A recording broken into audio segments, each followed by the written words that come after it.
انسان د خزو په مجلس کې ډېر زیات خوشاله کېنی پاسي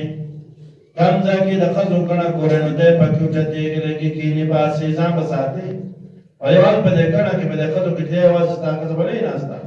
داسې زنانه به چې مهرې به ستا به ورسره نکاح نه کېږي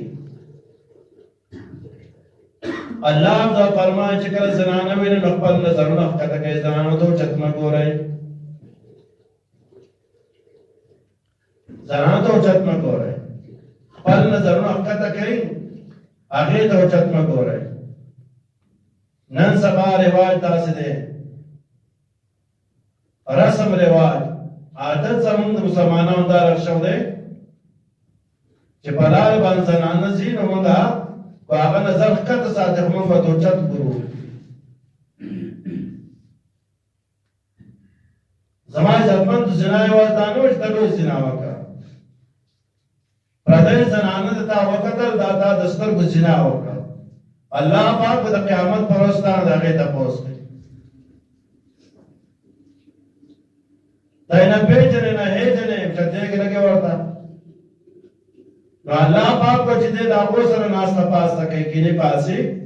د ده به په دنیا کې شهوت پیدا شي یا ده به څه کسب بنئ شهوت به ډېر شي دویم دا چې په جهل کې به دی چې مخکې روان وي جاهل به ډېر زیات وي بل به څوک چې ماشومان سره کینې پاسي د ماشومان سره لوی سړی د ماشومان سره لوبې کوي د نبي علیه السلام عادت مبارک دا و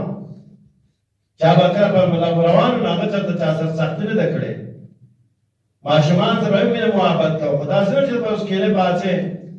د ځان واړه کړو د هغو سره ملګرتیا کوي دوستانه کوي څنګه دا ملګری دا مې دوست دی نبي علیه السلام فرمایي چې په ده کې به عبثیات پیدا شي دی به هغه کار کوي چې هغه پسولي نور سړی به خلک په دې ته ملګری به دا وړو کوي د وړو ناسته موږ دا وایو یا دا د وړو د وړو شان د خوی دی د وړو خوی دی د وړو سره کینې پاسې څنګه دا خوی داسې دی خدای د سړو سره کېناسته د خوی د سړو پښتو کې یو شاعر فرمایي وایي هغه ناوې چې په خپله ښایسته نه وي څوک به وکاندي صفت د مورنیانو یو ناوې چې وکړي نو هغه به خلک چې دی د هغې مور او خور نه یادوي نه مور نیا یادوي چېرې چې هغه ډېر ښکلي و هغه ناوې ته ګوري دغه چې انسان د ماشومان سره کینې پاسي د هغه خوی د ماشومان وي ابا کارونه د ماشومانو کوي ابا کارونه د خلجان ماشومانو کوي بیا خلک هغې ته نه ګوري ماشومان دغه چې د ماشومان سره کینې پاسي په دغه بچی دغه په باسات فضولیات پاسفال دا بچی ورکړي بل کس چې څوک د پاسفال سره کینې پاسي د هغو سره ملګرتیا کوي دوستانه کوي دغه کس په زړوري زړور به په ګناهونو کې د ګناه نه به دی نه یېرېږي په ګناه باندې به زړور ورځي ړبې کته پورته نه برابر به وي زما عزتمند عرض دا دی چې الله عزت چې دی علما پیدا کړي د هغو قدر او قیمت کوه د هغو عزت کوه د هغو احترام کوه د هغو خیال ساتل ځکه نبي علیه السلام فرمایي یو دوه سړي د نبي علیه السلام په خدمت کې حاضر شو یو عابد و بزرګ چې ورته موږ وایو یو عالم و تپوس کې ای د الله رسوله د عابد او د عالم په منځ کې څه فرق دی نبي علیه السلام ورته فرمایل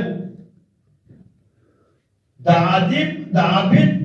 غوروال او فضیلت دا چې دی داسې دی په نورو کسانو باندې لکه زما چې په تاسو باندې اوچتوالی دی زما عزتمندو موږ او تاسو ته پکار ده چې موږ د علماو په مجلس کې کښېنو د علماو قدر کوو یو شاګرد دی هغه د شپې څملي هغه د خپل استاذ کور طرف ته خپې نه غځوي دې طرف زما د استاد کور دی نن سبا علما موږ ته څومره بد ښکارېږي څومره عبث خبرې پسې کوو په زوجات پسې لګیا یو دلته پسې مونځ کوو شاته بس خبرې کوو